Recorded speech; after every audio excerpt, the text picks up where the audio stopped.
ஆன்மீக சொந்தங்கள் அனைவருக்கும் அன்பான மாலை வணக்கம். நாம் நம்மளுடைய சேனலில் தொடர்ந்து நிறைய சுவாரஸ்யமான ஆன்மீகம் சார்ந்த தகவல்களை தாங்க பார்த்துட்டு வந்துட்டு இருக்கோம். அந்த வரிசையில் இந்த பதிவில் என்ன பார்க்க போகிறோம் அப்படின்னா, ரிஷபராசி என்பர்களுக்கு பிறக்க இருக்கக்கூடிய புதிய ஆங்கில மாதமான பிப்ரவரி மாதம் எத்தகைய அதிர்ஷ்டங்களை ஏற்படுத்தி கொடுக்க இருக்குது அப்படின்றத பற்றி தான் நம்ம தெரிஞ்சுக்க போகிறோம். வீடியோக்குள்ளே போகிறதுக்கு முன்னாடி நீங்கள் இன்னும் நம்ம சேனலை சப்ஸ்கிரைப் பண்ணாமல் இருந்தீங்கன்னா மறக்காமல் சேனலை சப்ஸ்கிரைப் பண்ணிக்கோங்க. கூடவே பக்கத்தில் இருக்கிற பெல் சிம்பிளையும் கிளிக் பண்ணிக்கோங்க. அப்போ தான் நாங்கள் போடக்கூடிய வீடியோக்கள் எல்லாமே உங்களுக்கு நோட்டிஃபிகேஷன் உடனுக்குடன் வந்தடையும். நீங்களும் பார்த்து பயன்பெறலாம். வாங்க வீடியோக்குள்ளே போகலாம். பொதுவாக ஒவ்வொரு ராசிக்காரர்களுக்குமே அதிர்ஷ்டங்கள் கிடைக்கிறதும் யோக பலன்கள் கிடைக்கிறதும் கிரக நிலைகளை பொறுத்து தான். ஸோ அப்படி பார்க்கும் பொழுது ராசி மண்டலத்தில் இரண்டாவதாக இருக்கக்கூடிய ரிஷபராசி என்பர்களுக்கு இப்போ கிடைக்கக்கூடிய அதிர்ஷ்டம் எதனால் அப்படின்னா, ராகு பகவானாலையும் புதன் பகவானாலையும் தானே. இந்த ராகுவும் புதனும் சேர்ந்து உங்களுக்கு இந்த பிப்ரவரியில் மிகப்பெரிய அளவில் யோகங்களை அள்ளித்தர போகிறாங்க. ஸோ அது என்னென்ன வகைகளில் கிடைக்க போகுது, என்ன மாதிரியான வழிபாடுகள் செய்யலாம், பரிகாரங்கள் செய்யலாம் அப்படின்றத பற்றியும், எதிலெல்லாம் நீங்கள் கவனமாக இருக்கணும் அப்படின்றத பற்றியும் தெளிவாக பார்த்து தெரிஞ்சுக்கலாம். பொதுவாக நவ கிரகங்களுடைய செயல்பாடுகள் ரொம்ப ரொம்ப முக்கியமானது. இந்த 9 கிரகங்களும் குறிப்பிட்ட கால இடைவெளியில் பயிற்சி ஆவதை தான் நம்ம கிரக பயிற்சிகள் அப்படின்னு சொல்லுவோம். இந்த கிரக மாற்றமானது 12 ராசிகளிலுமே அதனுடைய தாக்கத்தை ஏற்படுத்தும். அதில் ஒரு சில ராசிக்காரர்களுக்கு சுப பலன்களாகவும் ஒரு சில ராசிக்காரர்களுக்கு அசுப பலன்களையும் ஏற்படுத்தும். பிப்ரவரி மாதத்தில் ஏற்படக்கூடிய கிரக நிலைகள் பார்த்திங்கன்னா, இந்த மாதம் முழுக்க குரு பகவான் மிதுன ராசியில் தான் இருக்க போகிறாரு. சந்திரன் தன்னுடைய கடக ராசியில் தான் ஆட்சி வீட்டில் அமர்ந்திருக்கிறாரு. தன்னுடைய சொந்த வீட்டில் ஆரம்பித்து சொந்த வீட்லேயே இந்த மாதத்தை நிறைவு செய்கிறாருங்க. அதை தொடர்ந்து கேது பகவான் பார்த்திங்கன்னா எப்போதும் போல் சிம்மராசியில் இருக்க போகிறாங்க. சூரியன், சுக்கிரன், செவ்வாய் இவங்க எல்லாருமே மகர ராசியில் அமர்ந்திருக்காங்க. மகரத்தில் செவ்வாய் உச்சமடைந்து இருக்க போகிறாரு. கும்பராசியில் புதன் பகவானும் செவ்வாயும் அமர்ந்திருக்காங்க. அதே போல் மீனத்தில் சனி பகவான் அமர்ந்திருக்கிறாரு.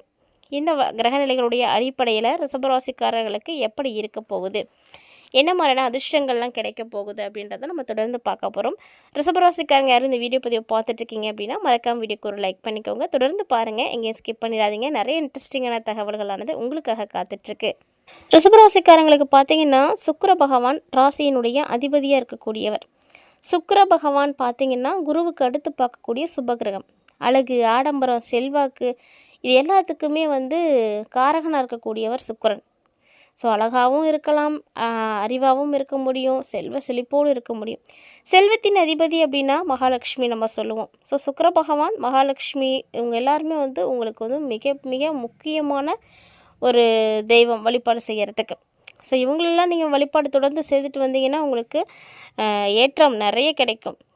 அதாவது அல்ல குறையாத செல்வத்தை கொடுத்துட்டே இருப்பாங்க. ரிஷபராசிக்காரங்க என்ன வழிபாடு செய்கிறீங்களோ இல்லையோ, வெள்ளிக்கிழமையில் மகாலட்சுமி வழிபாடு செய்யுங்க, சுக்கிர வழிபாடு செய்யுங்க. சுக்கிர ஹோரையில் 6 மணிக்கு மேலே நீங்கள் சுக்கிரனையும் மகாலட்சுமி வழிபாடு செஞ்சீங்க அப்படின்னாலே போதும், நல்ல பலன்கள் அடைய முடியும். நீங்கள் நினைத்தது எல்லாமே நடக்கும். ஏன்னா ரிஷபராசிக்கு சுக்கிரனுடைய வீடு அப்படிங்கிறதுனால வெள்ளிக்கிழமை ரொம்ப விசேஷம். வெள்ளிக்கிழமை உங்கள் வீட்டில் 5 முகத்தில் இருக்கக்கூடிய விளக்கு ஏற்றுங்க, அதுவும் நெய் தீபமாக போடுங்க. இது ரொம்ப நல்லது. ஏன்னா மகாலட்சுமிக்கு நெய் தீபம் ரொம்ப பிடிக்கும். இந்த நெய் தீபம், மகாலட்சுமி பிடித்த மலர்களால் நீங்கள் அபிஷேகம் அதாவது ஆராதனை பண்ணுறது, மல்லிகைப்பூ மாலை போடுறது, விளையாடத்தில் இருக்கக்கூடிய உணவுகள், இனிப்புகளை தானம் செய்கிறது, இதெல்லாம் பார்த்தீங்கன்னா நீங்கள் செய்ய செய்ய மகாலட்சுமி கடாட்சியம் கிடைக்கும் உங்கள் வீட்டுக்கே. மகாலட்சுமி உங்கள் இல்லம் தேடி உட்காந்துப்பாங்க. அப்படியே அவங்க அமர்ந்துட்டாங்க அப்படின்னா உங்களுக்கு எல்லாமே நல்லது தான். மகாலட்சுமி அஷ்டோத்திரத்தை நீங்கள் கேட்குறது, படிக்கிறது எல்லாம் நல்லது, நல்ல பலன்கள் கிடைக்கும். எதுவுமே தெரியலனா மகாலட்சுமி தாயாரே போற்றி போற்றி அப்படின்ற இந்த மந்திரத்தை மட்டும் சொல்லுங்கள். கண்டிப்பாக இந்த பதிவு பார்க்கக்கூடியவங்களாம் கமெண்ட் பண்ணுங்கள். ஏன்னா உங்களுக்கு அந்த பாக்கியம் இன்றைக்கி கிடைக்கிறது ரொம்ப ரொம்ப நல்லது. இன்றைக்கி வெள்ளிக்கிழமை. ஸோ இந்த பதிவை பார்க்கும்போது நிச்சயமாக நீங்கள் கமெண்ட் பண்ணுங்கள். இதுவுமே ஒரு வாய்ப்பு தான். ஏன்னா எல்லாருக்கும் எல்லா வாய்ப்புகளும் கிடைக்கிறதில்ல. பதிவு நீங்கள் பார்க்குறீங்க அப்படின்னா இது பிரபஞ்சம் உங்களுக்கு ஏற்படுத்தி கொடுத்துருக்கக்கூடிய ஒரு அரிய வாய்ப்பு. ஸோ முழுமையாக பார்த்து பயன்பெறுங்க.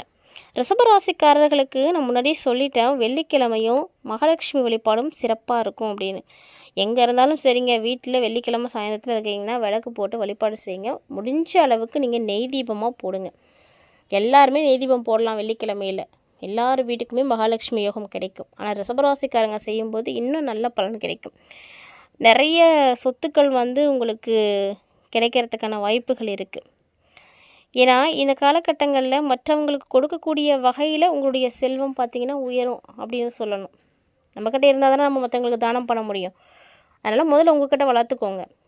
இப்போது ரிஷபராசிக்காரங்களுக்கு அந்த செல்வம் மற்றவர்களுக்கு கொடுக்கக்கூடிய வகையில் வந்து உயர ஆரம்பிக்கும். பிப்ரவரி மாதத்தில் ராசிநாதனாகிய சுக்கிர பகவான் பாக்கியஸ்தானத்தில் வந்து அமர்றாரு. ஸோ மிகப்பெரிய பாக்கியம் கிடைக்கும், யோகம் கிடைக்கும். உங்களுடைய பொருளாதார நிலை மலன்னு வந்து உயர ஆரம்பிச்சிடும். செவ்வாய் வேறு உச்சமாக இருக்கிறாருங்க. ஸோ பழைய சொத்துக்களை விற்கணும் அப்படின்னு முயற்சி பண்ணுறீங்க அப்படின்னா கண்டிப்பாக முயற்சிகள் பலிதமாகும்.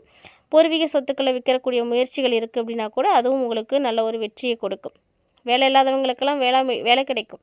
ஏன்னா செவ்வாய் 9வது இடத்துல உச்சமாக இருக்கிறாரு. சகோதரர்களுக்குள்ளே ஒரு சில கருத்து வேறுபாடுகள்லாம் ஏற்படும். சொத்தை பிரிக்கிறதுலையோ விற்கிறதுலையோ வாங்குறதுலையோ தடைகள் இருந்துகிட்டு இருந்தது அப்படின்னா அதெல்லாம் இப்போ நிவர்த்தி ஆகிடும். ஸோ பிரச்சனைகள் இல்லாமல் அதெல்லாம் விற்று முடிச்சிடலாம். 4ஆம் இடத்துக்குரிய சூரியன் 9, 10ஆம் இடத்துல பயணம் செய்கிறாங்க. ஸோ ஒப்பந்த ரீதியில் வேலை வாய்ப்புகள் கிடைக்கும். ஒரு சிலருக்கு பார்த்திங்கன்னா வேலை நிரந்தரமாகும். தனஸ்தானாதிபதியாக புதன் பகவான் 10ஆம் இடத்துல ராகுவோடு இருக்கிறாங்க. பணவரவெல்லாம் அற்புதமாக இருக்கும். ஏன்னா புதனும் ராகுவும் வந்து சேர்ந்து இருக்கிறாங்க. ஸோ புதன் பகவான் ராகு சேர்க்கை ஆட்களுக்கு பார்த்திங்கன்னா தகுந்தாற் போல் உங்களை வந்து பேச வைக்கும். ஆளுக்கு ஏற்ற மாதிரி பேச்சு பேசுவீங்க. நிறைய பணம் சம்பாதிக்கணும் அப்படின்ற எண்ணத்தை வந்து இந்த கிரகநிலைகள் உங்களுக்கு கொடுக்கும். 2ல் இருக்கக்கூடிய குரு பகவான் அவர் பாட்டுக்கு அவர் போக்கில் ஒன்று பண்ணிகிட்டு இருப்பார். ஏன்னா குரு எப்போவுமே நல்ல விஷயத்தை தானே செய்வார். ஸோ அவர் பங்குக்கு நல்ல பணவரவுகளை எல்லாம் கொடுப்பார். 5ஆம் இடத்துக்குரிய குரு 10ஆம் இடத்துல அமர்ந்திருக்கிறார். அப்படின்றதுனால பலருக்கும் வேலை வாய்ப்புகள் கிடைக்கும். முன்னாடி இருந்ததை விட இப்போ வேலை வாய்ப்பு நல்லா இருக்குங்க. முன்னாடி கூட உங்களுக்கு வேலையில் பிரச்சனைகள் இருந்திருக்கலாம், நெருக்கடிகள் இருந்திருக்கலாம். ஆனால் இப்போ அதெல்லாம் வந்து சரியாக போயிடும். ஸோ புதுசாக உங்களுக்கு நிறைய பொறுப்புகள் கிடைக்கும். உங்களுடைய தகுதிக்கும் திறமைக்கும் ஏற்ற இடத்துல வேலை கிடைக்கும். முயற்சி தான் எல்லாத்துக்குமே காரணம். எல்லாருமே வீட்டில் இருந்துகிட்டு இருந்தால் எதுவுமே நடக்காது. ஸோ வாய்ப்புகள் ஒரு சிலருக்கு பார்த்திங்கன்னா இல்லம் தேடி கூட வரும். அதையும் ஒரு சிலர் பயன்படுத்தாமல் வந்து புறக்கணிக்கிறதுனால தான் எந்த விஷயமே நடக்கிறதில்ல. ஸோ நீங்களும் அந்த விஷயங்களை கொஞ்சம் வந்து ஸ்டெப் எடுத்து பண்ணுங்கள். அப்போ தான் உங்களுக்கு அதெல்லாம் வந்து நல்லபடியாக நடக்கும். கல்வி பயிலக்கூடிய நிலையில் இருக்கக்கூடிய பிள்ளைங்க எப்படி இருப்பாங்க அப்படின்னா சூப்பராக படிப்பீங்க. உங்களுக்கு நல்ல ஒரு காலம். ரிஷபராசியை உடையவங்க பப்ளிக் எக்ஸாம் எழுதக்கூடிய நிலையில் இருக்கவங்களாம் வந்து சூப்பரான ஒரு ரிசல்ட்டு கிடைக்கும். நல்லா படிப்பீங்க. நல்ல மதிப்பெண்கள் வந்து பெற முடியும். அதுக்கான யோகங்கள் இருக்குது. உயர்கல்வி படிக்கக்கூடிய மாணவர்கள் மட்டும் கொஞ்சம் கவனமாக இருங்க. ஏன்னா கவன சிதறல் அதிகமாக ஏற்படும். தொழிலை பெரிய அளவுக்கு விரிவுபடுத்தணும் அப்படின்னு நினைக்கக்கூடிய ரிஷபராசிக்காரங்களாக இருக்கீங்க அப்படின்னா இதுதான் உங்களுக்கு ஒரு நல்ல ஒரு அரிய வாய்ப்பு. இந்த மாதத்தை பயன்படுத்திக்கோங்க. தொழிலை உங்களால் முடிஞ்ச அளவுக்கு பெரிய அளவுக்கு விரிவுபடுத்துங்க.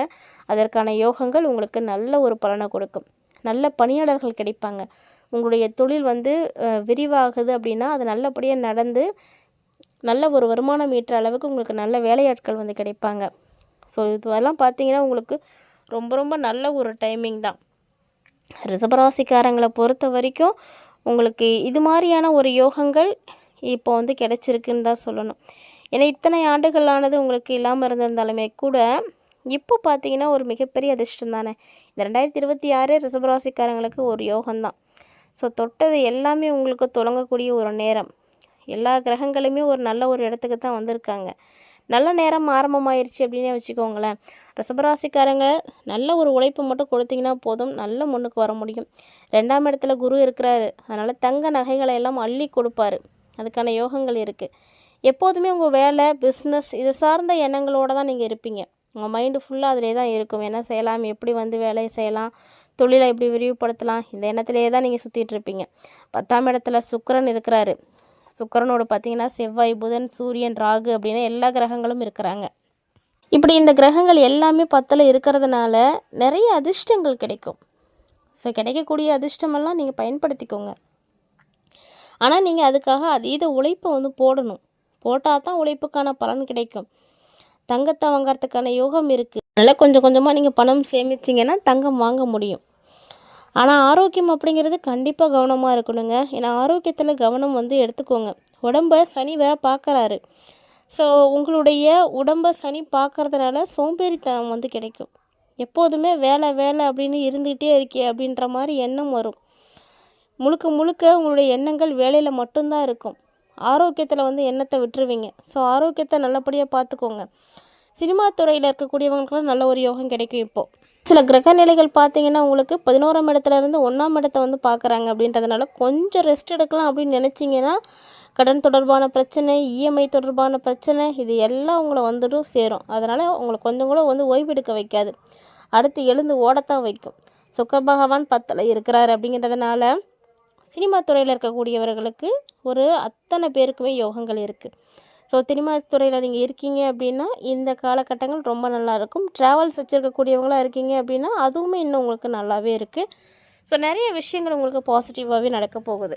மேலும் இந்த மாதம் உங்களுக்கு இன்னும் நல்லது நடக்கிறதுக்கும் பிரச்சனைகள் குறையறதுக்கும் முருகன் வழிபாடு சிறப்பான கை கொடுக்கும். மறக்காமல் ட்ரை பண்ணுங்கள்.